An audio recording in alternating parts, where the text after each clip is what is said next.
Dear students, welcome to our YouTube channel maths Guruji. आज हम maths Guruji YouTube channel पर एक बहुत ही important topic descriptive point of view से, डेट इज डीमोनेटाइजेशन, वो डिस्कस करने वाले हैं। तो ऐसे ऑन डीमोनेटाइजेशन ये हमारा आज का टॉपिक रहेगा, या फिर अगर हम इसको हिंदी में बात करें, विमुद्रीकरण पर निबंध लिखें। तो जब एसएससी पॉइंट ऑफ व्यू की बात करें, सीएचएसएल का डिस्क्रिप्टिव एग्ज़ाम होने वाला है, तो उस पॉइंट ऑफ व्यू से आप या तो ऐसे हिंदी में लिख सकते हैं या फिर इंग्लिश में। बिकॉज सबसे ज़्यादा इम्पोर्टेंट बात ये है कि जब लास्ट ईयर सीएचएसएल 2015 का जब डिस्क्रिप्टिव हुआ था, तब एक टॉपिक आया था। टॉपिक केवल एक ही था, हमें कोई ऑप्शन नहीं दे रखे थे, ऐसे एक ही आया था। और साथ ही साथ जो ऐसे आपने लिखना था वो इस तरह से ब्लॉक दे रखे थे। जैसे मैंने आपको इस पेज पर दिखा कोशिश करी है दिखाने की कि इस तरह से ब्लॉक के अंदर आपने लिखना था कि अगर आप कोई भी ऐसे लिख रहे हैं तो ऐसे का हर वर्ड, एक वर्ड एक ही ब्लॉक के अंदर आना चाहिए। लास्ट ईयर ऐसा हुआ था कि पिछली बार ब्लॉक्स दे रखे थे और काफ़ी स्टूडेंट कंफ्यूज होकर दो वर्ड एक ब्लॉक में कर रहे थे, तो उनके मार्क्स थोड़े कम आए थे। तो आप कोशिश कीजिए right one word in one block.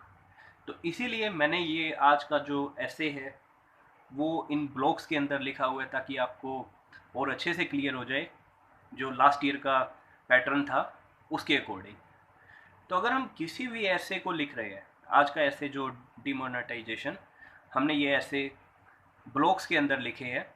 तो अगर हम डिमोनेटाइजेशन के ऊपर ऐसे की बात कर रहे हैं, तो किसी भी ऐसे के अंदर बेसिकली चार पार्ट होते हैं। फर्स्ट पार्ट इंट्रोडक्शन, हम उस टॉपिक के इंट्रोडक्शन के बारे में बताते हैं कि वो है क्या। सेकंड, हम उसको डिटेल में एक्सप्लेन करते हैं। थर्ड पॉइंट उस ऐसे का होता है पॉजिटिव पॉइंट या फिर नेगेटिव पॉइंट। हम ये कह सकते हैं पक्ष या फिर विपक्ष। पॉजिटिव पॉइंट्स भी होते हैं, कुछ नेगेटिव पॉइंट्स भी होते हैं, हम दोनों वो एक्सप्लेन करते हैं। और लास्ट में होता है कंक्लूजन, कि उस ऐसे का आखिरकार कंक्लूजन क्या है। तो उसी को ध्यान में रखते हुए आज हम ऐसे स्टार्ट कर रहे हैं, ऐसे ऑन डीमोनेटाइजेशन। काफ़ी स्टूडेंट्स का मेरे पास फ़ोन आया था कि सर इस टॉपिक के बारे में ज़रूर लिखिए। तो देखिए, डिमोनेटाइजेशन के ऊपर टॉपिक, सबसे पहले हम उसको इंट्रोड्यूस कर रहे हैं, क्या है विमुद्रीकरण, क्या है डिमोनेटाइजेशन। तो हमने लास्ट टाइम डिस्कस भी किया था, it is better to write in Hindi as compare to in English. तो हम आज का टॉपिक हिंदी में ही स्टार्ट कर रहे हैं। विमुद्रीकरण क्या है? देखिए, जब सरकार कानूनी रूप से किसी मुद्रा इकाई को अमान्य कर देती है और नई मुद्रा लाने की घोषणा करती है, तो इसे ही विमुद्रीकरण कहा जाता है। जब पुरानी करेंसी को इनवैलिड घोषित किया जाता है और नई करेंसी को लाया जाता है, दैट इज विमुद्रीकरण, दैट इज डिमोनेटाइजेशन। तो एक और इम्पोर्टेंट बात, अगर हम ऐसे के अंदर जितने कोट्स लिखेंगे उतना उस ऐसे के लिए बहुत बढ़िया है। देखिए, एक ऐसे में मिनिमम 2 और 3 कोट्स अगर आप लिख देते हैं, मोर देन एनफ, इतना बहुत है आपके लिए। लेकिन वो 2-3 कोट्स आप अच्छे से याद करके जाइए। जैसे हमने यहाँ पर इस ऐसे में डाला हुआ है, मोदी सरकार का बड़ा ऐलान, भ्रष्टाचार मुक्त भारत अभियान। तो एक कोर्स हमने यहाँ पर डाल दिया और साथ ही साथ हमने कोशिश करनी है इस कोर्स का अगले पैराग्राफ से लिंक करने की।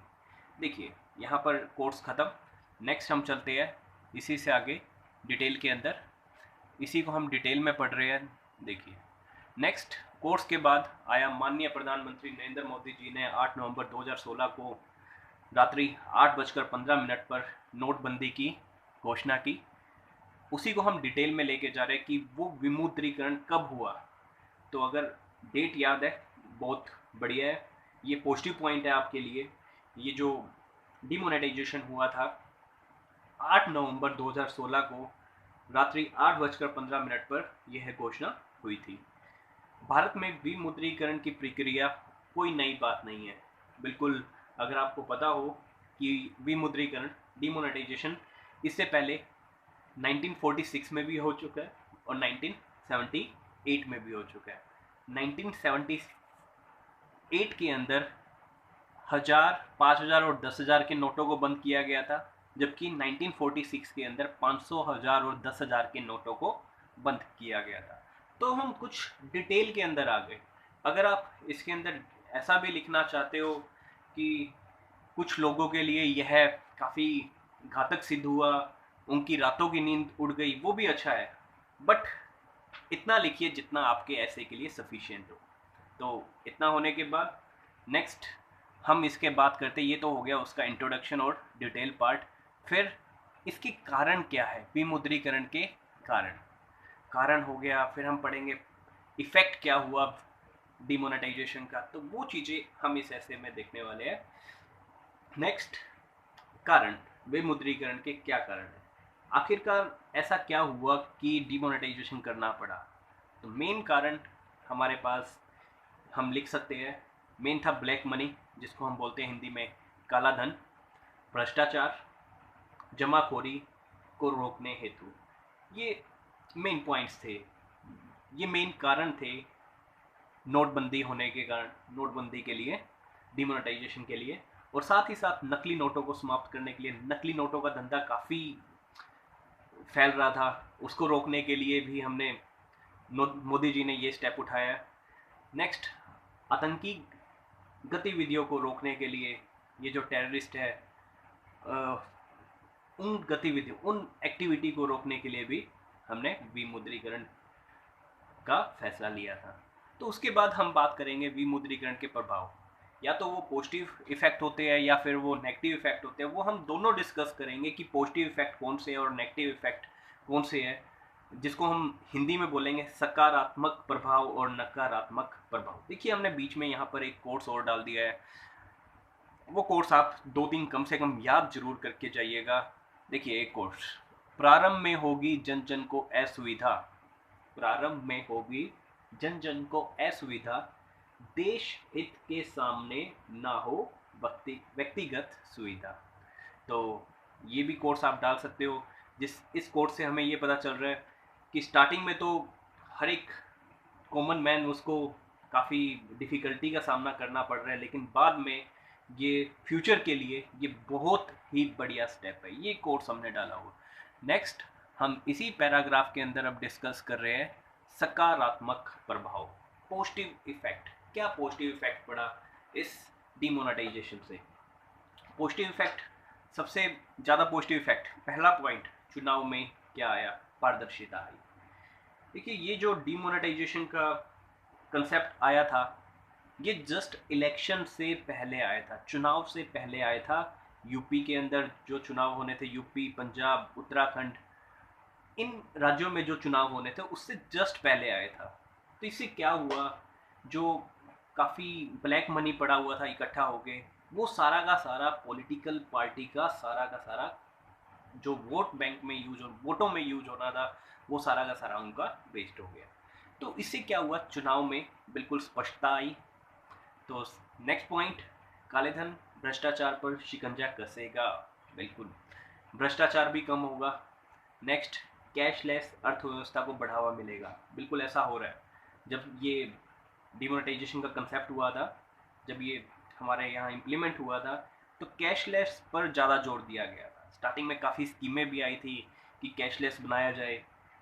तो नेक्स्ट पॉइंट, आतंकवाद पर नियंत्रण। बिल्कुल, टेररिस्ट का जितना भी पैसा पड़ा हुआ था, वो पहले वाली मनी पड़ी हुई थी, उनका सारा का सारा वेस्ट हो गया।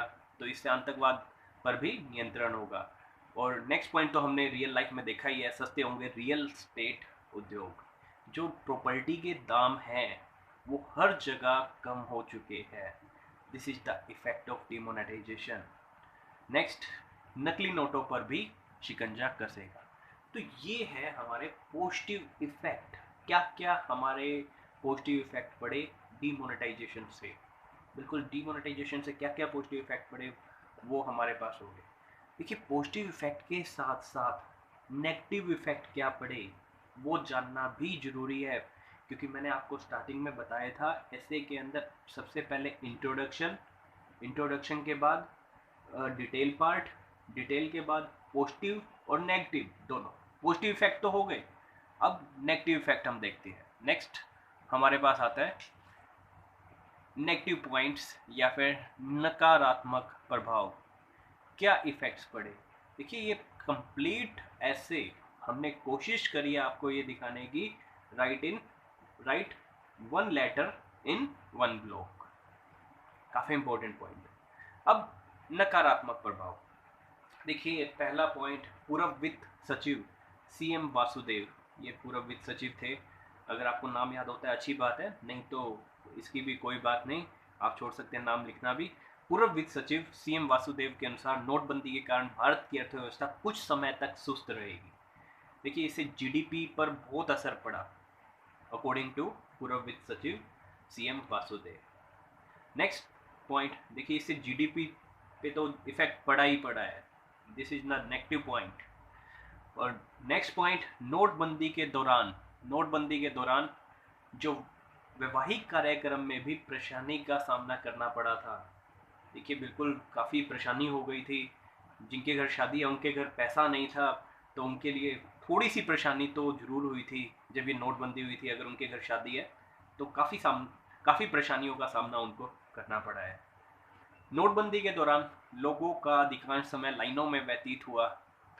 नेक्स्ट पॉइंट हम बढ़ चुके हैं, नोटबंदी के दौरान लोगों का अधिकांश समय लाइनों में ही व्यतीत हुआ, लाइनों में ही उन्होंने अधिकतर टाइम बिता दिया। जो एटीएम की लंबी लाइनें थी, बैंकों में भी लंबी लंबी लाइनें लगी हुई थी, जिससे गरीबों का काम धंधा, जो गरीब लोग हैं वो सारा दिन बैंकों में ही खड़ा रहा करता, तो उससे भी उनके काम पर बहुत इफेक्ट पड़ा। दिस इज द ये दो तीन हमने नेगेटिव पॉइंट्स हमने पढ़े हैं। देखिए इसके बाद पॉजिटिव नेगेटिव के बाद ये जरूरी हो जाता है कि हम लास्ट में उसका कंक्लूजन भी दें।